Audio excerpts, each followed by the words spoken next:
The night my family closed the door in my face.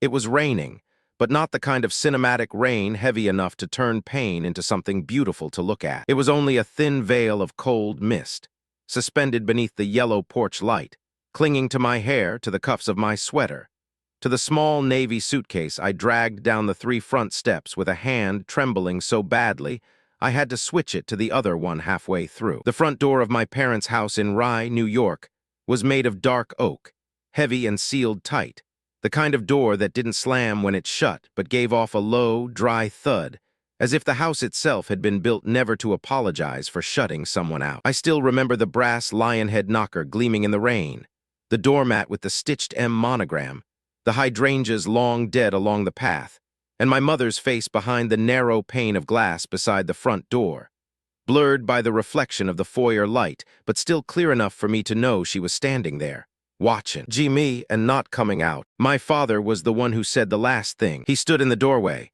one hand holding the door as if I were still a problem that could be managed by the right opening angle.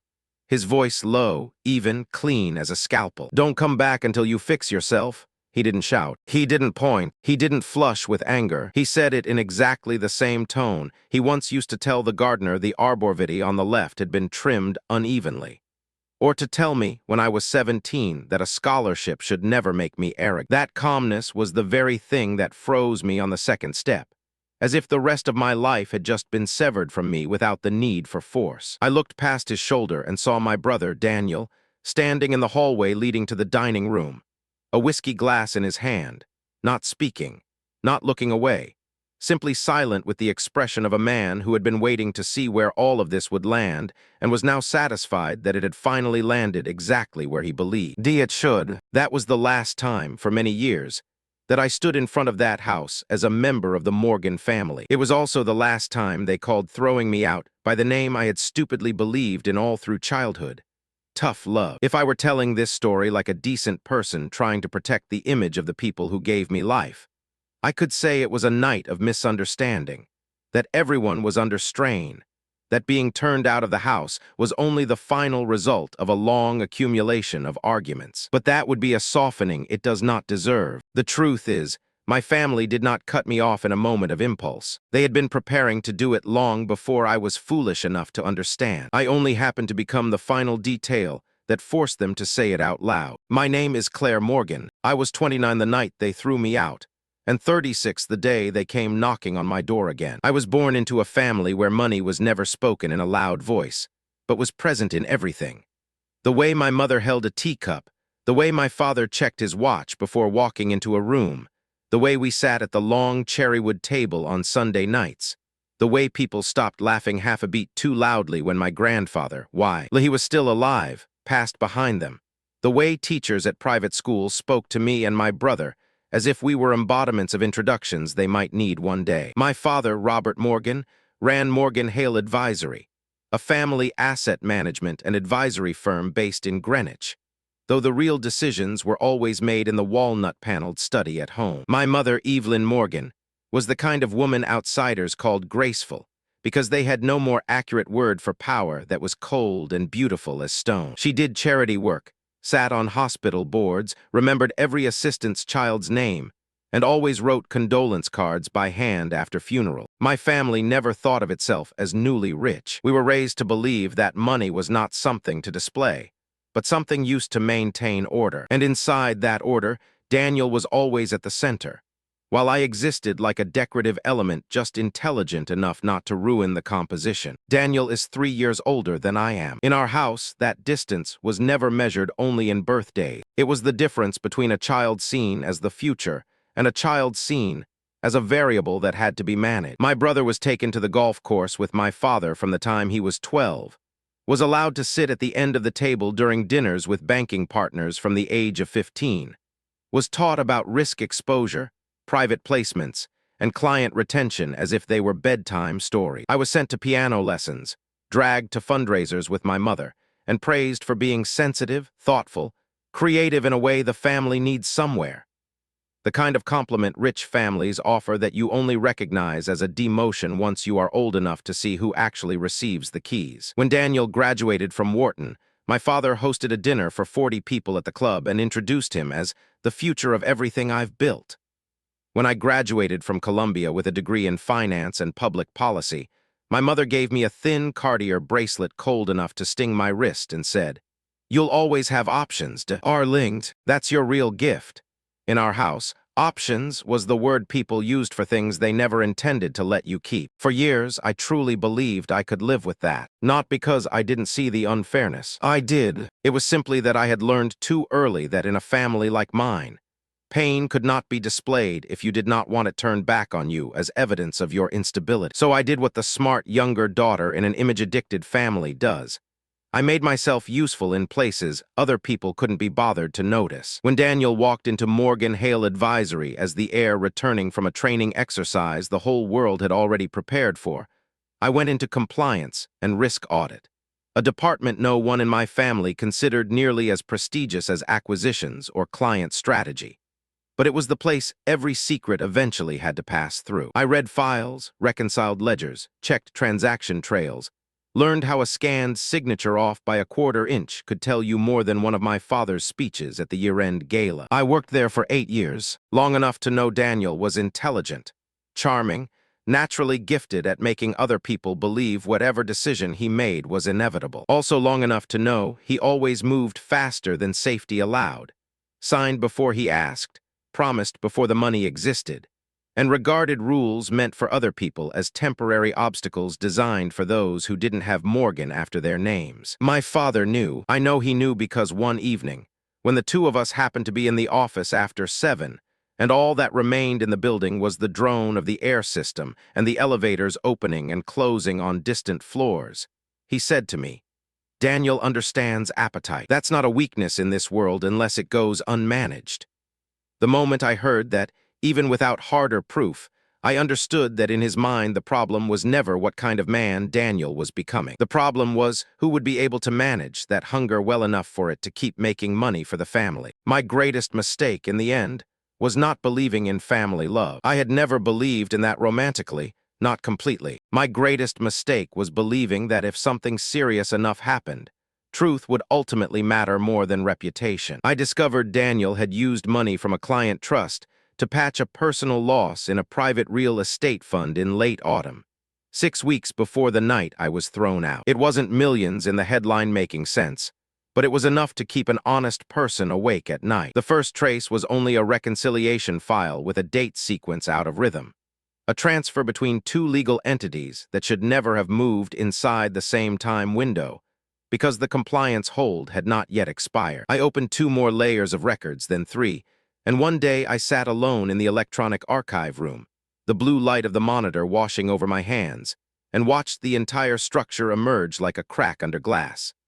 Daniel had used an opaque holding account to bridge money short-term, counting on himself to unwind it before the Arterly Review touched it. But he wasn't fast enough, and because the trail passed through my department, my name was the last one that should have discovered. I took it to my father in the study at home on a rainy night, while my mother was hosting a charity dinner downstairs, and Daniel had not come back yet. My father listened to all of it. He didn't interrupt. His hand stayed around his scotch. His eyes barely changed. When I finished, he only asked, "Who else has seen this?" I said, "No one." He gave the slightest nod and answered with the sentence that opened the door leading straight to the night I stood outside with my suitcase. "Then we still have room to handle it quietly." I was foolish enough to think handle it quietly meant my father would see. On-front Daniel, restore the money, deal with it inside the firm before it spread. I forgot that in my house, quietly, almost always meant finding the right person to absorb the damage without cracking the surface. 2 days later, Daniel walked into my office, shut the door behind him, and sat down as if we were about to discuss the holiday schedule. He was wearing a pale blue dress shirt, a steel watch, and just enough expensive cologne to make everything sound more false. "Dad told me you found the transfer," he said. I looked at him. "You stole from a client." Daniel gave a small shrug, as though I were using language that was too dramatic for a technical discrepancy. "It was an internal bridge. It would have been replenished. But it wasn't. Not yet. Then he leaned forward, his elbows on his knees, that composed male posture trained into him far too early. Claire, listen to me. There's a clean solution. You sign off that the hold timing discrepancy was an oversight in compliance review. We unwind it in 30 days. No client feels a thing, and no one loses their career over a temporary misjudgment. I remember actually laughing, because sometimes something appalling enough will pull a sound out of you before fear fully arrives. A temporary misjudgment. Don't be melodramatic. You want me to sign this so it becomes my fault. Daniel looked up at me with an expression so much like our mother's it chilled me. That look that made the other person feel they were the one who had ruined the tone of the room. I want you to understand scale. If this blows open, it's not just me. Dad loses clients. The firm loses credibility. Employees get hurt. Families get hurt. There's a way to protect everyone. By burying me, by asking you to do what family does.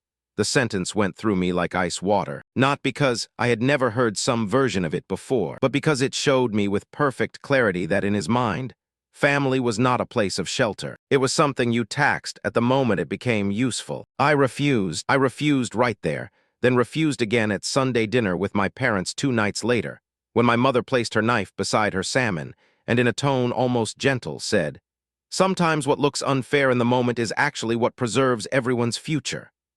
I refused a 3rd time in the study on Tuesday afternoon, when my faith handed me a draft of a voluntary leave letter, and explained that if I signed, the firm would support my transition into a quieter chapter, and nothing would ever reach the outside. I still remember the slant of light through the wood blinds that afternoon, dividing his face into bands of shadow and brightness, as if he too had been split between father and firm. But I understood quickly enough that I was romanticizing him, just to make the pain more bearable. He was not split in two. There had never been 2 men inside him. There had only ever been one man who always prioritized the structure he had built, and every other relationship survived only if it did not obstruct that structure. "If you force this into daylight," he said, "you will not survive the fallout the way you think you will."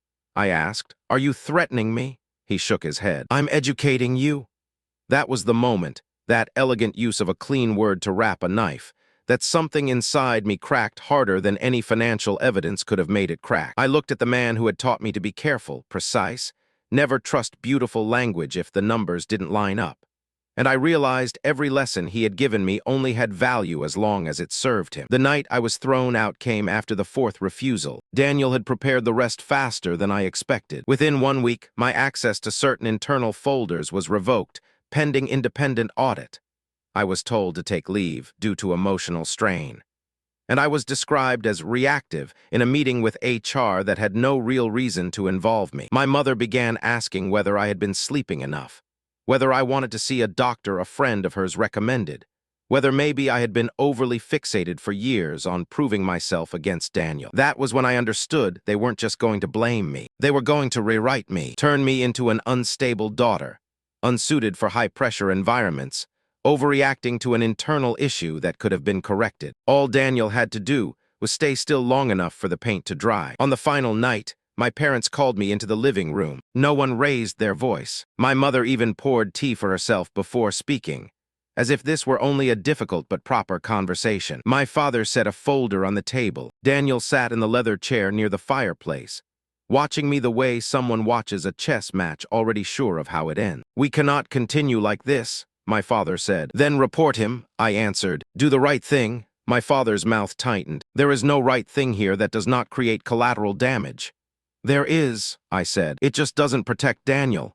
Daniel exhaled very softly. "God, Claire, do you hear yourself?"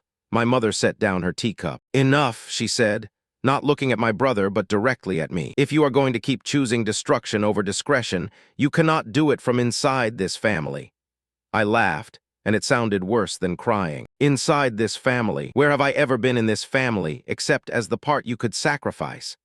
My mother frowned as if I had introduced an unsuitable register of speech into the room. My father stood first, and 10 minutes later I was outside on the porch with my small suitcase in the fine rain, listening to the oak door shut and understanding with my entire body that my family had not merely rejected me. They had erased me in such a clean way that by morning everything in the house would still be in its place.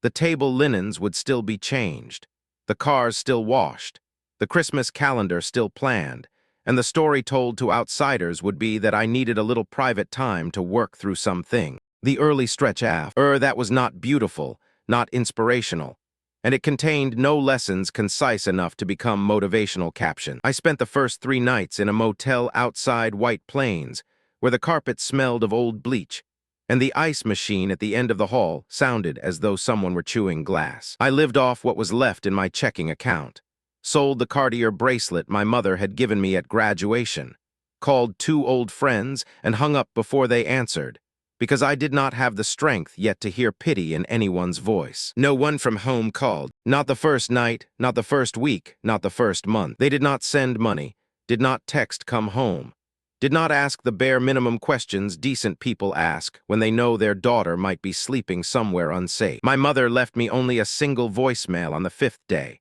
Her voice so composed I had to listen twice to believe it was real. Claire, I hope you're making wise choices. Your father needs space. Please don't contact the office. I kept that voicemail for almost a year simply so I could remind myself that my memory had not invented any extra coldness. They truly had not chosen me. They had not chosen truth either. They had chosen their order, and then waited to see whether I drowned somewhere beyond the edge of what they had to watch. I left New York after 6 weeks, not because of some noble plan, just because another woman at the motel, Lena Ortiz, who cleaned rooms by day and balanced the books at night for a small diner chain in Chicago, saw me sitting by the vending machine with my laptop open night after night, and asked who I was hiding from. I laughed and gave her the closest answer I had then: a family. Lena did not ask many more questions. She only looked at the CV on my screen. At the paragraph of compliance experience, I kept revising so it would sound less like someone who had just been thrown out by her family's firm, and said that if I wasn't too proud to start lower than I thought I deserved, Chicago needed people who could read numbers the way doctors read scans. 3 days later, I got on an overnight bus to Chicago with 2 suitcases, a paper box full of personal files, a winter coat that was not nearly warm enough, and what was left inside me then was not exactly hope. It was hardness, the kind of hardness that grows only when you finally understand no one is coming back for you. Chicago in those first months was not glamorous. I rented a tiny room in Pilsen from Lena's cousin, walls so thin I could hear the neighbors fighting about the electric bill. A window facing a brick wall painted over with faded graffiti. I took whatever work paid me without forcing me to narrate too much of my past. Data entry for a small transportation company, insurance reconciliation for a dental office, hostess shifts on weekends at a steakhouse where men in expensive suits ordered bourbon and tipped well if you stayed sufficiently invisible. I ate more instant noodles than was healthy, learned to calculate whether tips could cover gas, or whether I had to wait for direct deposit. And there were nights I took off my shoes and found my ankles so swollen I had to sit for a long time before I could stand again. But in the middle of all of that, there was one simple truth, brutal in its own way.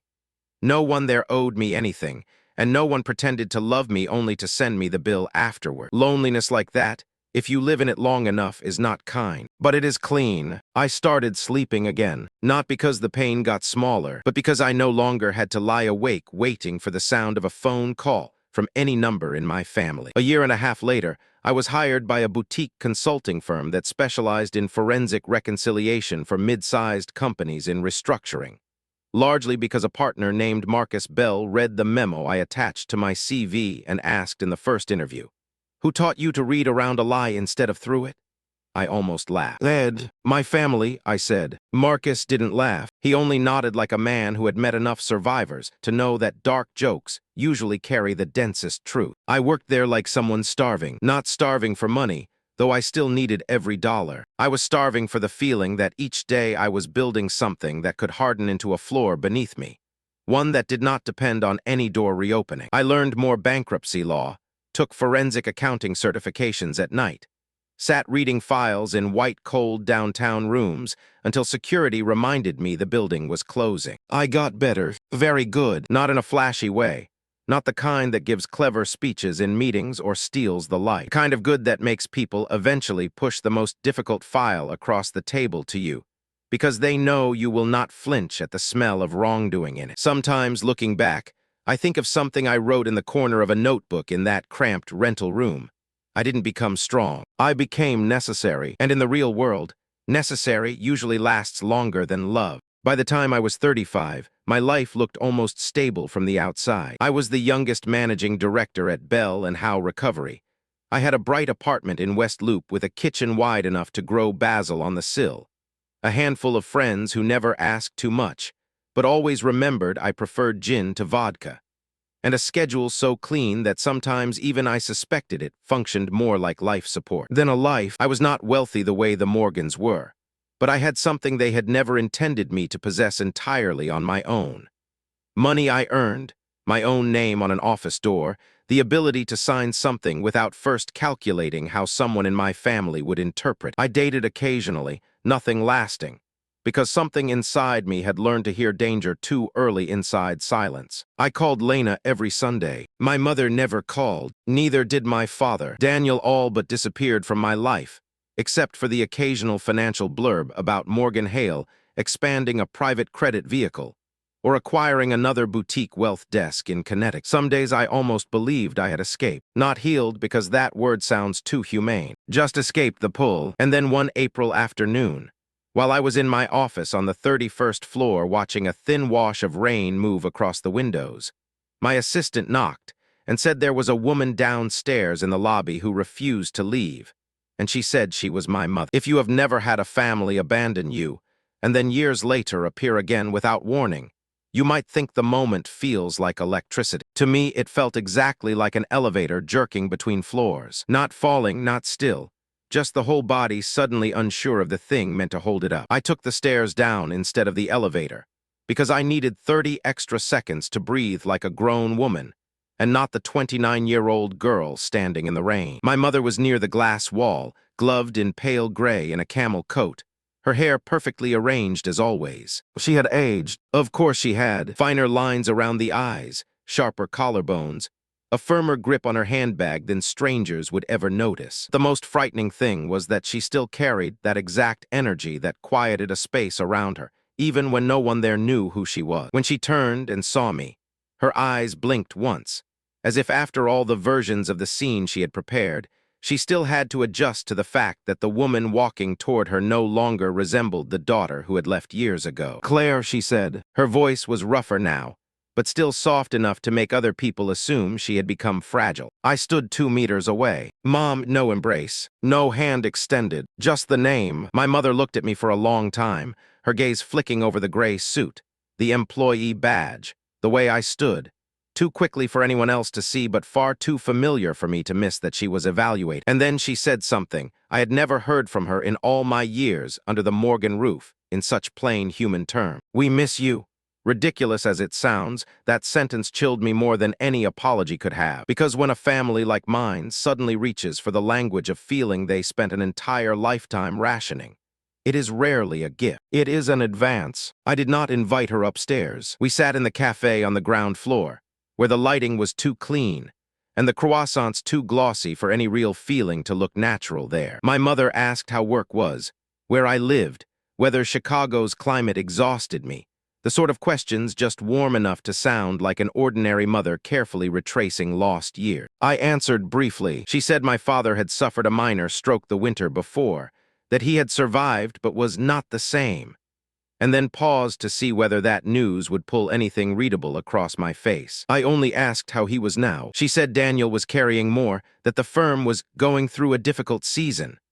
All of it phrased like problems any upper-class family might go through if life lost balance for a little while. But then she began asking in that particular way of hers, a manner that always started as curiosity and ended in appraisal. "Your company's doing well, isn't it? Bell and Howe, I hear they're very sharp on restructurings. What exactly are you responsible for now? Do you still keep contact with the funds in New York? Does your advisory side ever handle private family office matters?" I sipped my coffee, looking at her through the thin steam, and felt as if I were sitting with an appraiser rather than a boss. She did not ask whether I had ever been sick, frightened, hungry, whether I had sold anything to make rent. She asked about reach, usefulness, networks. When I stood because I had a meeting in 10 minutes, my mother laid her hand lightly on my wrist, the kind of touch outsiders would call tenderness. "Dinner," she said, "with your father, with Daniel. We can't keep being strangers forever." I looked at that hand, the nails still cared for to perfection, the same hand that had not opened the door for me in the rain all those years ago. "We were never strangers," I said. "Strangers can be kinder than this." I pulled my wrist away. Her eyelids moved very slowly, the only sign that I had hurt her, or at least shifted her balance. "Thursday," she said. Not a question. She handed me the card for the private dining room my family always used, when it needed a dinner elegant enough to contain things that should never be said too loudly. I took the card, gave a slight nod, and walked away before anything older inside me could turn around. I agreed not because I was softening, not because I was foolish enough to hope. I agreed because the radar inside me had learned one lesson too clearly. When the people who threw you away return with gentler voices than usual, it means what they need has grown larger than their pride. I wanted to know the size of it. Thursday night unfolded in a private room upstairs at Mason Ardent, where the carpet was thick, the candles small, and the waitstaff trained to turn every secret into the soft clink of silver on porcelain. My father sat at the head of the table, much thinner now, the silver at his temples gone sparse, his left hand a little slower when he lifted his water. But his eyes were unchanged, the eyes of a man who had always measured other people before deciding which tone to use with them. Daniel sat at his right, navy suit, charcoal tie, a smile held too carefully. I had never in my life seen my brother worked so hard to look ordinary. For the first 17 minutes we talked about weather, the airport traffic, the European clients making the market harder to read. My mother cut her cod into neat pieces, as though the air at the table weighed no more than silver. It was only with the entree that Daniel finally moved toward what he actually wanted. "Heard you handled the Redbridge unwind," he said, dabbing his mouth with a white napkin. "That was ugly." I looked up. "Since when do you follow distressed debt?" Daniel shrugged. "People in our world pay attention." "Which world would that be?" One corner of his mouth tightened. My father stepped in with that familiar gentleness that always signaled he was about to pull the board back to center. "Your brother's just impressed." I looked at him. "You didn't raise us to be impressed." A thin quiet passed across the table. My mother touched her glass too quickly. Daniel gave a faint smile, almost admiring. "You've gotten sharper." "No," I said. "I just don't need other people to find me easy anymore." For the next 2 weeks, they contacted me more often than real feeling would permit, and less often than true desperation would force. That was how I knew. My mother sent me an article about an exhibit at the Art Institute, and wrote it, reminded me of how you used to look at blue.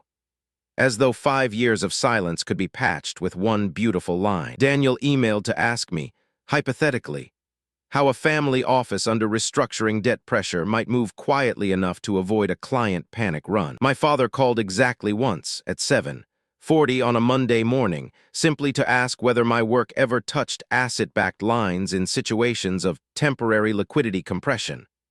They weren't even good at hiding it to the point that I had to try. They were simply so accustomed to being central that they assumed if they softened their tone a little, the rest would arrange itself. I told Marcus about it late one gray Chicago afternoon, while his coffee gave off the bitter smell I always associated with truths no one wanted. He listened, turning a pen slowly between his fingers, then asked, "How much do you know about your family's books now?" "Not enough." "Then don't decide anything until you know what you're being measured against." I nodded. Marcus looked at me longer than usual. "They're not asking about you, Claire. They're evaluating whether you can carry something heavy without asking to own it." That landed exactly on the place I had already seen, but not yet named. My family had not come back to ask whether I was well, whether I was happy, whether I needed an apology that was years overdue. They were weighing me the way people weigh a bridge they may soon have no choice but to set across a flood. The first crack in their mask came at a second dinner at my parents' house, where everything remained intact in a way that felt almost insulting. White peonies on the console, waxed wood, warm lights spilling across the staircase. The grand piano no one really played, but always kept tune. I arrived 5 minutes early, and heard Daniel's voice drifting from the study before the butler could announce me. I didn't catch every word, but enough to hear the register of a man who had lost control after too many days of performing calm. "She doesn't need details," he said. "She needs an ask." Then my father's thinner, colder voice. "She needs a version she can agree to without forcing us to kneel." I stood in the narrow hall with my gloves still in my hand and felt something inside my chest settle into place. Not because I was surprised, but because the rougher truth had finally broken through the cashmere. By the time the butler appeared, Everything inside had gone quiet. The dinner proceeded with lamb and Bordeaux, and Daniel was kind in a way so over-careful it became almost pathological. He asked about Lena, asked whether I still kept in touch with a few of the funds I had mentioned earlier, asked whether Belle and Hao ever took clients through personal referral. My mother said she was proud I had built something with real spine. At dessert, my father finally set down his fork and spoke in the same tone he once used with clients when shifting from charm into ask. Claire, there may be a situation where your perspective could be useful to the family. I leaned back and looked at them long enough that they had to hear the weight of the sentence sink. It took family love 5 years to learn how to speak, I said, and it came back using the word useful. Daniel exhaled, his fingers tightening around the stem of his glass. My mother moved first, exactly as if she had prepared the line in advance. We are trying, darling. I turned to her. No, you're approaching. That night I didn't drive straight home. I sat in my car outside the driveway, staring at the lit study windows behind the curtains, and for the first time in years, allowed myself to do what I had once done in that house like second nature for survival.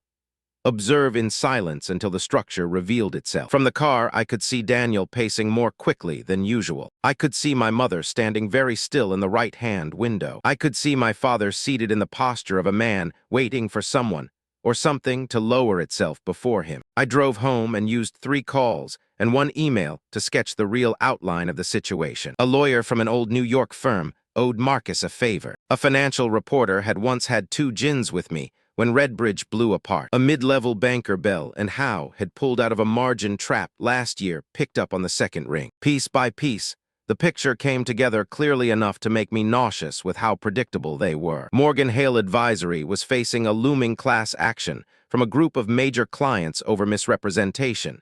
In a private credit vehicle Daniel had pushed too far. A critical line of credit would be pulled unless the firm could prove a restructuring path within 3 weeks. More important than any of that, a handful of internal control files from the period when I still worked there had enormous value because they showed who had flagged the risk early and who had ignored. My name was still on some of the base documentation. In other words, I didn't just have expertise and the network they needed. I had the thing they feared.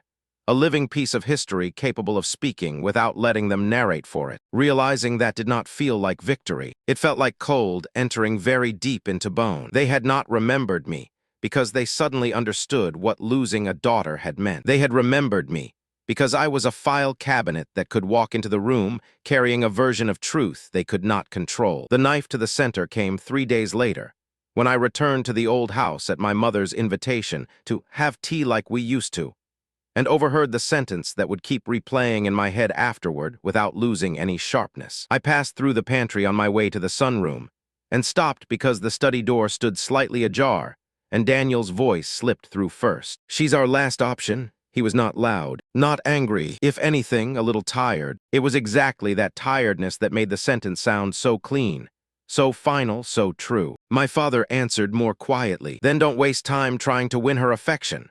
My mother said something I didn't fully catch, only the fragment. If she does this, we keep the clients through Q3. I stood behind the door, fingers cold on the painted trim, and what moved inside me did not feel like pain. Not anymore. Pain requires some surviving fragment of hope to betray. What happened instead felt like a switch finally flipping off, after burning long enough that no one should have believed it would light again. I didn't step in. I didn't let them know I had heard. I doubled back, went through the pantry the other way, entered the sunroom, sat down in the wicker chair where my mother used to read Architectural Digest, and waited for them to come out. When my mother appeared a few minutes later with the silver tea tray, she could still smile as though the house behind her had not just been the stage for a negotiation about me. "Are you cold?" she asked. I looked at her and for the first time saw with brutal clarity the cost of spending your life inside a family that runs on control. Some people eventually forget every way to love, except by measuring what the other person can still be used for. "No," I said. "I'm just done being confused." She paused very slightly while setting the cup into its saucer, barely enough for anyone else to notice. "About what?" she asked. I lifted my eyes from the tea. "About why any of you remembered me." After that day, I began preparing for the final meeting almost immediately, even while allowing them to think I was still wavering. I called Caroline Voss at Kirkland, A commercial litigator Bell and Howe had worked within 2 ugly restructurings, and asked her one question. If a family firm wants to use a former insider it once cut off as a tool to patch a lawsuit without exposing the full history of its misconduct, what does it need most? Caroline didn't take 10 seconds. Your silence, your credibility, or your signature. They needed all 3, I thought. Over the next few days, Daniel's emails softened noticeably. He wrote as if we were just 2 adults who had suffered a misunderstanding, and now ought to rise above it for the greater good. My mother sent old photos. Me at 13 on the summer dock, me at 23 holding coffee in Nantucket, as if memory itself could be used as bait if guilt failed. My father did the opposite, shifting into almost entirely professional language, the kind of blunt coldness he had always considered more respectable than emotion. We would appreciate a direct conversation. There are matters in which your participation would be materially significant. Dragging this out helps no one. Those lines made me laugh alone in my kitchen while ice water melted in rings across the counter. Because finally, they could no longer sustain the family act long enough to cover the nature of the ask. And once I had seen that clearly, I no longer felt like an abandoned daughter being invited home. I was the fallback position, an asset, a living instrument, and strangely enough, that recognition returned me to myself more sharply than any version of healing ever had. The final meeting was arranged in the very place where the story had first begun to crack years earlier. The large dining room in the Rye House. Sunday night. Chandelier low, white linen on the table, taper candles, polished silver, 19th century hunting landscapes lining the wall. Everything laid out as though we were still a family that could sit beneath those paintings and call coercion dinner. I arrived exactly on time, not early, not late, in a black suit tailored close, my hair tied low, wearing nothing but a steel watch, and the small earrings Lena gave me the day I made managing direct. My father was already seated at the head of the table, my mother on his right, Daniel opposite my place, with a slim navy folder in front of him. I looked at it and knew almost without opening it what it was or close enough. A proposed transfer structure, memorandum of understanding, non-disclosure terms, a temporary advisory role, a design polished enough on paper to hide the fact that what they really wanted was to prop a collapsing ceiling up with my name and competence. We barely ate. None of them had enough patience left for the rituals that once made the Morgans seem refined. After the first course, my father laid down his napkin. "We need your help." Finally, no ornament. "No, we miss you. No exhibit. Just need." I stayed quiet, he continued. "The firm is under pressure from people who do not fully understand the structure Daniel inherited." "Daniel didn't inherit pressure," I said. "Daniel created it." My mother closed her eyes for a second, then opened them again the way she always did when she had already selected the softest available line in case I wanted war. "Claire, please don't start there." I looked at her. "Start where?" "At the part where you threw me out because I wouldn't carry Daniel's fraud. Or at the part where you were in the study last week discussing me as the last option." Daniel looked up immediately. "You were listening at doors." That God was Daniel exactly. Even exposed, his first instinct was still to make me sound like the one who had breached some code. I almost pitied the older version of myself, who used to feel ashamed when he pulled that move. "You still think this is about manners?" I asked. Daniel leaned back, his blue-gray eyes lighting in that particular dangerous way he had. Not explosive anger, but calculation switching into direct mode. "Fine," he said. "Yes, we need you." "Happy now," my mother said softly. "Daniel." But he didn't stop. "We need your name on the stabilization memo, your credibility with Bell and Howe's network, and your cooperation if discovery broadens." My father cut in, his voice hardening. "That's enough." Daniel gave a short, exhausted laugh. "No, it isn't, because she knows. So let's stop pretending this is about family dinner." I sat there looking at the 3 people who had once held the power to define the whole emotional weather of my youth. And what settled over me was a kind of calm that still felt almost foreign. Not triumphant, not gleeful, just clean. "You've only said half of it," I answered. "So let's throw out the rest of the performance." I looked at each of them in turn. "You didn't come back for love, not remorse, not because you finally understood what you did. You came back because for the first time in your lives, the system that always turned to protect Daniel no longer has the strength to protect him." My mother took a small breath. "Claire, that is cruel." I turned toward her. No, cruel was closing the door in my face and calling it the way I was supposed to grow up. Cruel was letting 5 years pass without a single call, then walking into my office lobby to say, "We miss you," when what you actually meant was how much does the market still trust her? My father placed both hands on the table, his fingers still elegant enough to be infuriated. "What do you want?" he asked. I remembered waiting for that question from someone in my family my entire life, and every time I thought I had heard it, it came attached to a transaction. This time it didn't. This time I understood that my answer no longer needed to be used in bargaining. "I want truth without wrapping." He held my gaze. I went on. "Say it plainly. No for the family. No for the future. No for everyone involved. Say what you actually want." He was silent for a very long time. Finally, it was Daniel who answered for him. "We need you to help keep the firm standing through the suit and the refinance window. Without you, the board fractures, 2 clients walk, discovery widens, and everything gets uglier." "For who?" I asked. Daniel curled his lip, his expression so tired it was almost old. "For all of us," I shook my head. "No, for you." The atmosphere at the table changed completely in that moment. My mother stopped pretending softness altogether. She set down her fork, her back straightening into the posture I'd seen her assume only at the hardest fundraiser. "You are being asked to prevent a collapse that would hurt more than just Daniel." "I know." "Then don't confuse personal injury with moral clarity."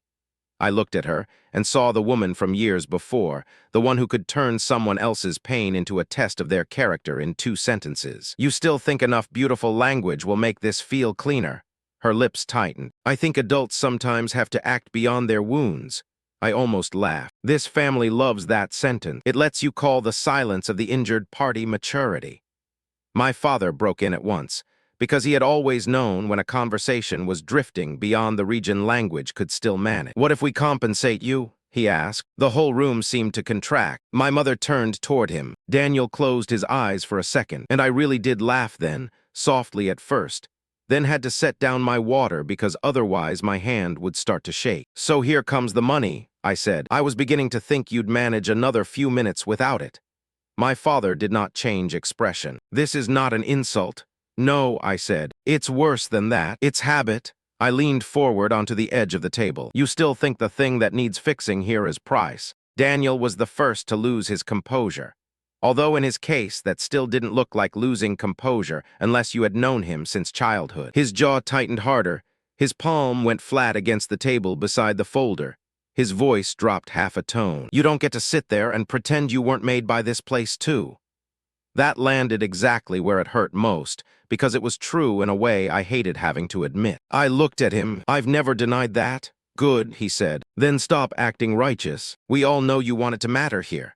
My mother whispered Daniel again, but he had already opened the valve. "You spent your whole life hovering around this family's machinery, collecting grievances as proof you were overlooked, and now you want to tell yourself this is about principle.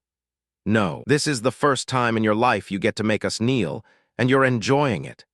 Maybe years ago that sentence would have torn me apart, because it carried enough truth mixed with poison. Yes, I had wanted to be seen, wanted to be chosen, wanted my competence to be called by its name, instead of stored in a polite corner. But because I had lived far enough beyond this house, starved enough, exhausted enough, alone enough to rebuild a life from work none of them would have found prestigious, that accusation now only had the weight of an old object taken out too late. "You're wrong about one thing," I said. "I don't need all of you kneeling. I'm just not kneeling anymore." Daniel went still. I turned to my parents. "You want to know what I want? I want the thing that should have been given on the first day you chose, to hide the truth to save Daniel. I want all of you to admit this was not an accident. Not youthful error, not pressure, not market conditions. It was the direct consequence of teaching a man he could always let someone else carry the cost." My mother looked down at the tablecloth for a very long time. When she lifted her head again, her voice was smaller, and that softening made her more dangerous, not less, because it always meant she was trying to touch the last vulnerable place still left inside the other person. "Claire," she said, "if you walk away now, there will be things that cannot be repaired." I looked at her, then at my own hands on the polished wood, hands that had signed a first lease with money I'd earned myself, hauled file boxes when no one knew who the Morgans were, shaken in motel rooms, hardened around a steering wheel in a shake-off. Oh, Winter touched my office's glass door every morning like someone checking whether her place was still real. "You say that as if there's something whole left to repair." My father spoke once more, and this time his voice no longer belonged to an executive. It was simply the voice of an old, tired man, who had begun to realize one of his most reliable strategies no longer worked. If you don't help us, Daniel may lose everything. I sat with that sentence long enough to force all three of them to sit in it too. Then I answered very slowly. When you shut the door in my face, I lost everything too. None of you asked where I would sleep. None of you asked what I would live on. None of you asked whether I was breaking inside. You didn't lose me. You threw me away. And now you want to call it family because family sounds nicer than necessity. I pushed the slim navy folder back toward Daniel with 2 fingers. I won't sign. I won't be the new face on a rotting house. I won't lend you my name. I won't lend you my silence. I won't lend you the kindness you refused to offer me when I needed it. Daniel stared at the folder as though it had slapped him. My mother closed her eyes. My father did not move. I stood up. The chair scraped back over the wood with a short, almost polite sound. I learned how to live without this family a long time ago, I said. If now all of you want to learn the same thing, that is no longer my responsibility. I left before dessert. No one followed at once. Perhaps because in families like mine, even collapse has to be processed indoors before it can spill into a hallway. I crossed the brightly lit foyer where the family portrait still hung on the wall, all 4 of us in some old Nantucket summer, pale blue water behind us. Daniel's hand on the back of my mother's chair.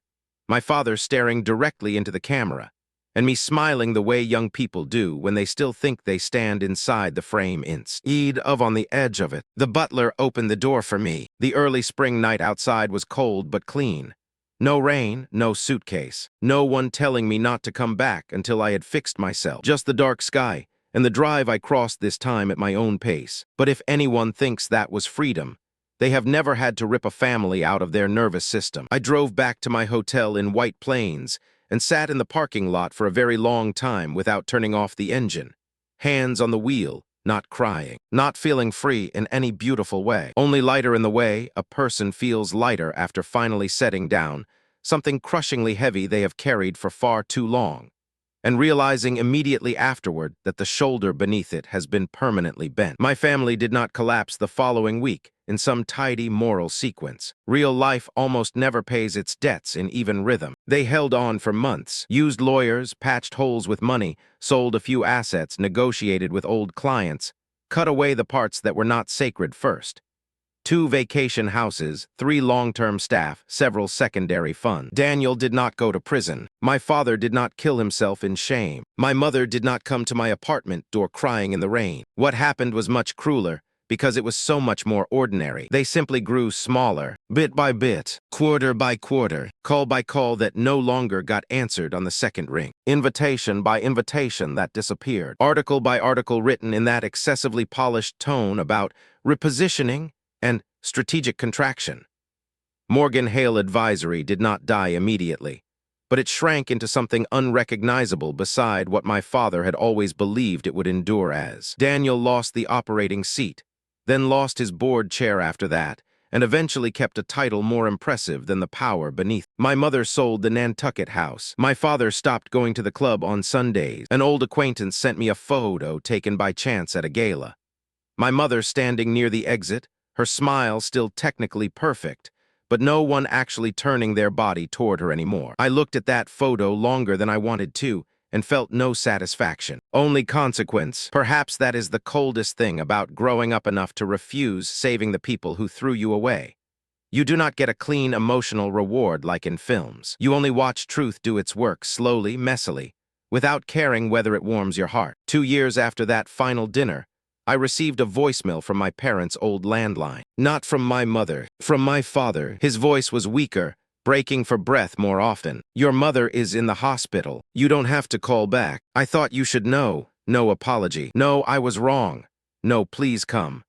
Just information, as if at last he understood that plain fact was the only thing still capable of reaching me. I sat on the edge of my bed and listened to it twice. Then I still did not call back right away. Not to punish him, but because I had learned too thoroughly that every reflex to run back toward the place that once discarded you carries a price no one but you will ever pay. I called the hospital, confirmed that she was stable after heart surgery and not in danger, then set the phone down. That night I went to the kitchen for water, watched city light blur across the glass, and thought of all the versions of this story outsiders would prefer. One in which I rushed there, held my mother's hand, cried in a white hallway, and the family finally embraced. One in which my father said the sentence I had waited my whole life to hear. One in which refusing to help them somehow made everything easier.